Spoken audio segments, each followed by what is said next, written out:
നമ്മൾ മനസ്സിലാക്കിയിടത്തോളം ഈ ക്ലർക്ക് എവിടെ ഇരുന്നിട്ടുണ്ടോ അവിടെ എല്ലാം പ്രശ്നക്കാരനായിരുന്നെന്നാണ് പറയുന്നത്. ഇവിടെ അവസാനം GV രാജയിൽ ഇരുന്നിട്ടാണ് വന്നത്. ഇയാളൊരു വണ്ടി കത്തിച്ച കേസിലും പ്രതി എന്നാണ് പറയുന്നത്. തിരുവനന്തപുരം കുറ്റിച്ചൽ +1 വിദ്യാർത്ഥി ബെൻസന്റെ ആത്മഹത്യ. ഈ ആത്മഹത്യയുമായി ബന്ധപ്പെട്ട് വളരെയധികം വേദനയോടെയാണ് ബന്ധുക്കളെയൊക്കെ രാവിലെ തേടിയെത്തിയ ഈ +1 വിദ്യാർത്ഥിയുടെ മരണം ബന്ധുക്കളെ ആകെ തളർത്തിയിരിക്കുകയാണ്. ഇപ്പോൾ ബെൻസന്റെ ഒരു ബന്ധു രാജൻ മലയാളി വാർത്തയോട് പ്രതികരിക്കുകയാണ്. അദ്ദേഹത്തിന്റെ പ്രതികരണത്തിൽ ബെൻസന്റെ ആരാണ്? ബെൻസന്റെ ബന്ധുവാണ്. എന്താണ് ശരിക്കും അറിഞ്ഞത്? ഇന്നലെ ഒരു പ്രോജക്റ്റ് സബ്മിറ്റ് ചെയ്ത് കുറച്ച് ദിവസം കൊണ്ട് കൊടുക്കുന്നില്ല. പ്രോജക്റ്റ് കൊടുക്കാനായിട്ട് ചെന്നപ്പം ടീച്ചർ ഒപ്പിട്ട് കൊടുത്തില്ല.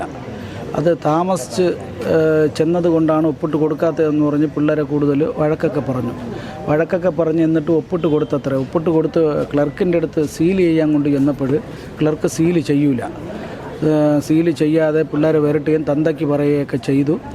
എന്നിട്ട് ഈ പയ്യൻ ബെൻസൻ വന്നിട്ട് പ്രിൻസിപ്പളിൻ്റെ അടുത്ത് റിപ്പോർട്ട് ചെയ്ത് ഇങ്ങനെ എന്നെ മോശമായി സംസാരിച്ചു എന്ന് പ്രിൻസിപ്പളിൻ്റെ അടുത്ത് പറയുമ്പോൾ പ്രിൻസിപ്പൾ പറഞ്ഞത് കുട്ടിയുടെ രക്ഷകർത്താവിന് വരാനാണ് പറഞ്ഞത്.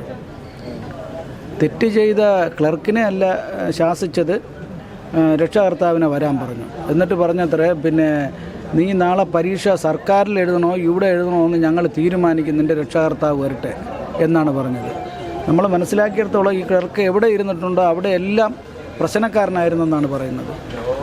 ഇവിടെ അവസാനം GV രാജയിൽ ഇരുന്നിട്ടാണ് വന്നത്. ഇയാളൊരു വണ്ടി കത്തിച്ച കേസിലും പ്രതി എന്നാണ് പറയുന്നത്. വ്യക്തതയില്ല. ഇയാളെ നോർമൽ അല്ലാത്ത ഒരാളാണ്, ഇയാൾ അബ്നോർമലാണ്. ഇയാളെ എങ്ങനെ ഡിപ്പാർട്ട്മെൻറ്റിനകത്ത് വന്നെന്ന് നമുക്ക് അറിഞ്ഞില്ല. എനിക്ക് തോന്നുന്നു PSC എഴുതിയൊന്നും വന്നോളായിരിക്കാൻ സാധ്യതയില്ല. ഡൈഹാർനസിൽ വല്ലതും കയറിയ ആളായിരിക്കും. ഇയാളെ ഡിപ്പാർട്ട്മെൻറ്റിൽ നിന്ന് പുറത്താക്കണമെന്നാണ് എനിക്ക് പറയാനുള്ളത്. നല്ലൊരു ഭരണത്തിന് ഞങ്ങളുടെ നാട്ടിലുള്ളൊരു നല്ലൊരു സർക്കാർ പള്ളിക്കടമാണ്. മലയോര മേഖലയായ ഈ കോട്ടൂർ അഗസ്ത്യാർ കൂടം ഇവിടെ നിന്നൊക്കെ വരുന്ന ധാരാളം ട്രൈബൽ വിദ്യാർത്ഥികൾ ഒക്കെ പഠിക്കുന്ന ഒരു സ്കൂളാണ് ഈ പള്ളിക്കുടം. ഇതിനെ ഇങ്ങനെ ആക്കി ഇയാളെ സർവീസിന് പുറത്താക്കണമെന്നാണ് എനിക്ക് പറയാനുള്ളത്. ബെൻസൻ നല്ല പഠിക്കുന്ന കുട്ടിയാണ്. നല്ല ഇംഗ്ലീഷിൽ ടാലൻ്റ് ഉള്ളൊരു പയ്യൻ. അവർ ഏറെ നാൾ ബാംഗ്ലൂരായിരുന്നു. അവിടെ നിന്നാണ് ഇവിടെ വന്ന് സെറ്റിലായത്. ഇപ്പോൾ ഇംഗ്ലീഷ് സംസാരിക്കുമ്പോൾ ചോദിക്കും, നിനക്കെന്താ മലയാളത്തിൽ പറഞ്ഞുകൂടെ എന്നൊക്കെ ചോദിച്ച് അങ്ങനെയും ചെറിയ വികാരം ഉണ്ടെന്ന് വിദ്യാർത്ഥികൾ പറയുന്നു. ഒറ്റ മകനാണ്? ഇല്ല, വേറൊരു അവൻ്റെ ഒരു മൂത്തൊരു പെൺകുട്ടിയുണ്ട്, അച്ഛനും അമ്മയുണ്ട്. നിങ്ങളുടെ ബന്ധുക്കളെന്ന രീതിയിൽ എന്ത് നീക്കമാണ് ഇങ്ങനെ ക്ലർക്കിനെതിരെ ഞങ്ങൾ നിയമപരമായിട്ട് വിദ്യാഭ്യാസ മന്ത്രിക്കും മുഖ്യമന്ത്രിക്കും പോലീസ് ഡിപ്പാർട്ട്മെൻറ്റിനൊക്കെ പരാതി കൊടുക്കേണ്ട സംവിധാനങ്ങൾ നീങ്ങിക്കഴിഞ്ഞു. പ്രാഥമിക RDOയ്ക്ക് ഞങ്ങൾ പരാതി കൊടുത്തു കഴിഞ്ഞു. പോലീസ് ഡിപ്പാർട്ട്മെൻറ്റുമായിട്ടൊക്കെ ഞങ്ങൾ ബന്ധപ്പെടാനാണ് തീരുമാനം. അതെ,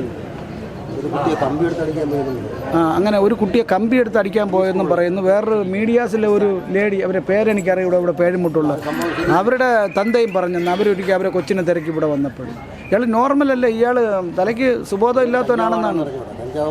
അതെ, അറിയാൻ പാടില്ല ഇയാൾ. എൻ്റെ കുട്ടികളൊന്നും പഠിച്ചില്ല. ഞാനിവിടെ മുമ്പ് PTA പ്രസിഡന്റ് കമ്മിറ്റിയിലൊക്കെ ഉണ്ടായിരുന്നു. ഞാനിവിടെ എൻ്റെ മക്കൾ പഠിച്ചിട്ടുണ്ട്. ഞാൻ പഠിച്ചിട്ടുള്ള സ്കൂളാണ്. അപ്പോൾ ഇയാളെ പോലെയുള്ള ഒരാൾ ഇങ്ങനെ ഡിപ്പാർട്ട്മെൻറ്റിൽ വെച്ച് പൊറപ്പിക്കരുതെന്നാണ് എൻ്റെ അഭിപ്രായം.